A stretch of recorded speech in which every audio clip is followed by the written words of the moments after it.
ಧರ್ಮಸ್ಥಳ ದೇವರ ಬಗ್ಗೆ ಹಾಗೂ ಧರ್ಮಾಧಿಕಾರಿಯ ಬಗ್ಗೆ ಹೆಸರು ಕೆಡಿಸುವ ಪ್ರಯತ್ನ ಮಾಡಲಾಗಿತ್ತು. ಕಾಂಗ್ರೆಸ್ ಹಿಂದೂ ಧರ್ಮದ ಶ್ರದ್ಧಾ ಕೇಂದ್ರದ ಮೇಲೆ ಹಸ್ತಕ್ಷೇಪ ಮಾಡುವುದು ನೋಡಿದರೆ ಎಲ್ಲೋ ಪಿತೂರಿ ಮಾಡಲಾಗುತ್ತಿದೆ ಎನ್ನುವುದು ತಿಳಿಯುತ್ತಿದೆ ಎಂದು ಬಿಜೆಪಿ ರಾಜ್ಯ ಉಪಾಧ್ಯಕ್ಷೆ ರೂಪಾಲಿ ನಾಯ್ಕ್ ಹೇಳಿದರು. ನಗರದಲ್ಲಿ ಸುದ್ದಿಗೋಷ್ಠಿಯನ್ನು ಉದ್ದೇಶಿಸಿ ಮಾತನಾಡಿದ ಅವರು, ಕಾಂಗ್ರೆಸ್ ಸರ್ಕಾರ ಹಿಂದೂ ಕಾರ್ಯಕರ್ತರ ಹತ್ಯೆಯಾದಾಗ ಎಸ್ಐಟಿ ರಚಿಸಿ ಎಂದಾಗ ಮಾಡಲಿಲ್ಲ. ಧರ್ಮಸ್ಥಳ ವಿಚಾರದಲ್ಲಿ ತರಾತುರಿಯಲ್ಲಿ ಎಸ್ಐಟಿ ರಚಿಸಿತು ಎಂದರು. ಧರ್ಮಸ್ಥಳ ಹಾಗೂ ಅಲ್ಲಿನ ಧರ್ಮಾಧಿಕಾರಿಯ ಹೆಸರಿಗೆ ಷಡ್ಯಂತ್ರ ನಡೆಸಲಾಗುತ್ತಿದೆ. ಅನನ್ಯ ಭಟ್ ಎನ್ನುವ ಯುವತಿ ಇಲ್ಲದೆ ಇದ್ದರೂ ಮಾಸ್ಕ್ ಮ್ಯಾನ್ ಮಾಡಿದ ಆರೋಪವನ್ನ ನಂಬಿ ಬೇಕಾಬಿಟ್ಟಿ ಗುಂಡಿ ಸರ್ಕಾರ ತೆಗೆಸಿತು. ಅನನ್ಯ ಭಟ್ ಎನ್ನುವವರು ಇಲ್ಲದೆ ಇರುವುದಾದರೆ ಈ ಬಗ್ಗೆ ಸರ್ಕಾರಕ್ಕೆ ತಿಳಿದಿಲ್ಲವೇ? ಹಾಗಾದರೆ ಸರ್ಕಾರ ಗುಪ್ತಚರ ಇಲಾಖೆಯ ಮಾಹಿತಿ ಪಡೆಯುವಲ್ಲಿ ವಿಫಲವಾಗಿದೆಯೇ ಎಂದರು. ಧರ್ಮಸ್ಥಳ ವಿಚಾರದಲ್ಲಿ ಹೆಸರು ಕೆಡಿಸಲು ಯಾರ್ಯಾರು ಪಿತೂರಿ ನಡೆಸಿದ್ದಾರೆ ಎನ್ನುವುದು ಹೊರಬರಬೇಕಾಗಿದೆ. ಧರ್ಮಸ್ಥಳ ಗ್ರಾಮಾಭಿವೃದ್ಧಿ ಸಂಘದ ಅಡಿಯಲ್ಲಿ ನೂರಾರು ಯೋಜನೆ ಜಾರಿಗೆ ತಂದು ಜನರ ಅಭಿವೃದ್ಧಿಯನ್ನು ಮಾಡಿದ್ದಾರೆ. ಧರ್ಮಾಧಿಕಾರಿ ವೀರೇಂದ್ರ ಹೆಗ್ಗಡೆ ಜನರ ಅಭಿವೃದ್ಧಿ ಮಾಡುವ ದೇವಮಾನವ ಎಂದು ಹೇಳಿದರು. ಮುಜರಾಯಿ ಇಲಾಖೆಗೆ 2 ಕೋಟಿ ಮೇಲೆ ಎಲ್ಲೂ ಅನುದಾನ ಕೊಟ್ಟಿರಲಿಲ್ಲ. ಆದರೆ ಕಾರವಾರ ಕ್ಷೇತ್ರದಲ್ಲಿ ದೇವಸ್ಥಾನದ ಅಭಿವೃದ್ಧಿಗೆ ಯಡಿಯೂರಪ್ಪನವರು 10 ಕೋಟಿ ಹಣ ನೀಡಿದ್ರು. ಆದರೆ ಕಾಂಗ್ರೆಸ್ ಬಂದ ಮೇಲೆ ಆ ಹಣವನ್ನು ವಾಪಸ್ ಪಡೆದು ಬೇರೆ ಬೇರೆ ಯೋಜನೆಗೆ ದುಡ್ಡು ನೀಡಿದ್ದಾರೆ. ಕಾಂಗ್ರೆಸ್ಗೆ ಹಿಂದೂಗಳ ಶ್ರದ್ಧಾ ಭಕ್ತಿ ಕೇಂದ್ರದ ಮೇಲಿನ ನಿರ್ಲಕ್ಷ್ಯ ಯಾಕೆ ಎಂದರು. ಬಿಜೆಪಿ ಜಿಲ್ಲಾಧ್ಯಕ್ಷ ಎನ್ಎಸ್ ಹೆಗಡೆ ಮಾತನಾಡಿ, ಮುಸುಕುದಾರಿ ಓರ್ವ ವ್ಯಕ್ತಿ ಆರೋಪ ಮಾಡಿದ ತಕ್ಷಣ ಸರ್ಕಾರ ಯಾಕೆ ತರಾತುರಿಯಲ್ಲಿ ತನಿಖೆ ಮಾಡಿತು?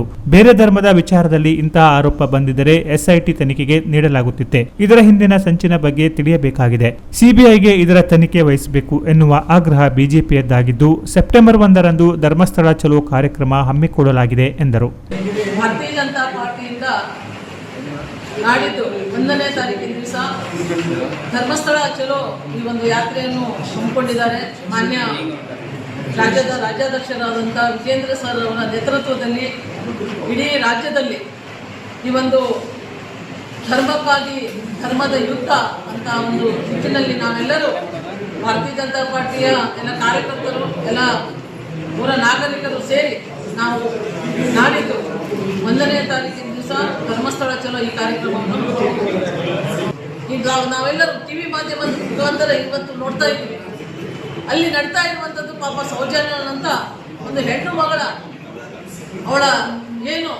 ಅವಳಿಗೆ ನ್ಯಾಯ ಸಿಗ್ಬೇಕಂತ ಆ ಒಂದು ನಿಟ್ಟಿನಲ್ಲಿ ಇವತ್ತು ಸುಳ್ಳುವಾದ ಕೇಸ್ಗಳನ್ನು ದಾಖಲೆ ಮಾಡಿ ಅಲ್ಲಿ ತಲೆ ಬುರುಡೆ ತರುವಂಥದ್ದು, ಶವಗಳನ್ನು ಹೊರತೆಗೆಯುವಂಥದ್ದು, ಈ ಥರದಲ್ಲಿ SITಯನ್ನು ಮಾಡಿಸ್ಕೊಂಡು ಬಹಳ ಜನರಿಗೆ ಅಲ್ಲಿರುವಂಥ ಅಧಿಕಾರಿಗಳಿಗೆ, ಪೊಲೀಸ್ ವರ್ಗದವರಿಗೆ, ಇಡೀ ಕೋಟ್ಯಾಂತರ ಜನರ ಆರಾಧ್ಯ ದೈವವಂತ ಶ್ರೀ ಮಂಜುನಾಥ ಸ್ವಾಮಿಯ ಮೇಲೆ ಕಳಂಕ ತರುವಂಥ ಒಂದು ನಿಟ್ಟಿನಲ್ಲೇ ಒಂದು ಕೆಟ್ಟದಾದ ಒಂದು ಷಡ್ಯಂತ್ರವನ್ನು ರಚನೆ ಮಾಡಿದ್ದಾರೆ. ಇದರ ಹಿಂದೆ ಯಾವ ಶಕ್ತಿಗಳು ಅಡಗಿ ಕೂತ್ಕೊಂಡಿದ್ದಾರೆ ಅದೆಲ್ಲವೂ ಹೊರಗೆ ಬರಬೇಕು. ಮಾನ್ಯ ಮುಖ್ಯಮಂತ್ರಿಯವರು ನಾವು ಆಗ್ರಹ ಮಾಡ್ತಾ ಇದ್ದೇವೆ, ತಮ್ಮ ಅವಧಿಯಲ್ಲಿ ಈ ಷಡ್ಯಂತ್ರ ನಡೀತಿದೆ, ತಾವು ಎಚ್ಚೆತ್ತುಕೊಳ್ಬೇಕು.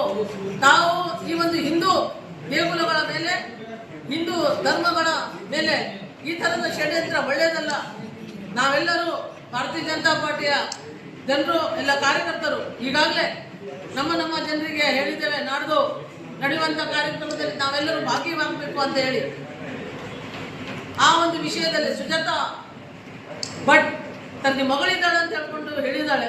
ಅಷ್ಟು ಏಜಿನ ಒಂದು ಮಹಿಳೆ ಪೊಲೀಸರಿಗೆ ಯಾಮಾರಿಸಿದ್ದಾಳೆ, ಅಧಿಕಾರಿ ವರ್ಗದವರು ಯಾಮಾರಿಸ್ತಾ ಇದ್ದಾರೆ. ಒಂದು ಚಿಕ್ಕ ವಿಷಯವನ್ನ, ಅವಳಿಗೆ ಮಗಳೇ ಇಲ್ಲ, ಅನನ್ಯ ಭಟ್ ಅಂತ ಹೆಸರನ್ನು ರೂಪಿಸಿಕೊಂಡು ಮಗಳ ಇದೆ ಅಂತ ಹೇಳಿ ಪುರಾಣ ಕಥೆಗಳನ್ನು ಹೇಳ್ತಾ ಇದ್ದಾಳೆ. ಅವರಿಗೆ ಇಂಟೆಲಿಜೆನ್ಸ್ ರಿಪೋರ್ಟ್ ಆಗಿ ಅವಳು ಈ ಎಲ್ಲ ವಿಷಯಗಳನ್ನ ಹೇಳ್ಬೇಕಾದ್ರೆ ಚಿಕ್ಕದಾದ ಇಂಟೆಲಿಜೆನ್ಸ್ ರಿಪೋರ್ಟ್ ಅವರಿಗೆ ಸಿಗ್ಬೇಕಾಗಿತ್ತಲ್ಲ ಮಾನ್ಯ ಮುಖ್ಯಮಂತ್ರಿ ಅವರಿಗೆ. ಯಾಕೆ ಇದನ್ನು ನಾವು ಬಹಿರಂಗಪಡಿಸ್ತಾ ಇಲ್ಲ? ಇದರ ಹಿಂದೆ ಯಾವ ಶಕ್ತಿಗಳು ಅಡಕೊಂಡಿದ್ದಾರೆ? ಸಮೀರ್ ಅಂತ ಒಬ್ಬ ಯೂಟ್ಯೂಬ್ನಲ್ಲಿ ಮಾತಾಡಿ ಎಲ್ಲ ಹಸ್ಬಿಟ್ಟು ಈ ಒಬ್ಬ ಸಮೀರ್ ಅಹಮದ್ ಅಂತ ಒಂದು ಹುಡುಗ ಪ್ರತಿನಿತ್ಯ ಹಿಂದೆ ವಿಡಿಯೋ ಕಳಿಸ್ಬೇಕಾದ್ರೆ ಇದರಿಂದ ಯಾರಿದ್ದಾರೆ? ಇದು ಸತ್ಯನಾ? ಕೋಟ್ಯಾಂತರ ದೇವರ ಜನರ ಧರ್ಮ ಕೇಂದ್ರ ಆಗಿರುವಂಥ ಶ್ರೀ ಧರ್ಮಸ್ಥಳದಲ್ಲಿ ಮತ್ತೆ ಶ್ರೀ ಮಂಜುನಾಥ ಸ್ವಾಮಿಗೆ, ಅಣ್ಣಪ್ಪ ಸ್ವಾಮಿಗೆ, ಡಾಕ್ಟರ್ ಶ್ರೀ ವೀರೇಂದ್ರ ಸ್ವಾಮಿಯವರಿಗೆ ಹೆಗಡೆ ಅವರಿಗೆ ಈ ಥರ ಕಳಂಕವನ್ನು ತರ್ತಾ ಇದ್ದಾರೆ. ಇದರ ಇಲ್ಲಿ ಒಂದು ಪಿತೂರಿ ಇದೆ ಅಂತ ಅನಿಸ್ಲಿಲ್ವಾ? ಮಾನ್ಯ ಮುಖ್ಯಮಂತ್ರಿಗಳು ಯಾಕೆ ಸುಮ್ಮನಿದ್ದಾರೆ? ನಾವು ಇವತ್ತು ಆಗ್ರಹ ಮಾಡ್ತಾ ಇದ್ದಾರೆ. ಮಾನ್ಯ ಮುಖ್ಯಮಂತ್ರಿ ಯಾರು ಅಲ್ಲಿ ಏನೇನು ಮಾಡಿದ್ದಾರೆ ಅವರನ್ನು ಜೈಲಿಗೆ ಕಳಿಸಿದ್ರಿ. ಜೈಲಿಗೆ ಕಳಿಸಿದ್ರೆ ಆಗುದಿಲ್ಲ. ಅದರಿಂದ ಯಾವ ಪಿತೂರಿಗಳಿದೆ, ಯಾವ ಷಡ್ಯಂತ್ರ ಇದೆ, ಯಾವೆಲ್ಲ ಜನರು ಅವರು ಹಿಂದೆ ಇದ್ದಾರೆ ಅಂತ ಹೇಳ್ಕೊಂಡು ನೋಡ್ಲಿಕ್ಕೆ ತಾವು CBI NIA ಕೊಡಬೇಕು.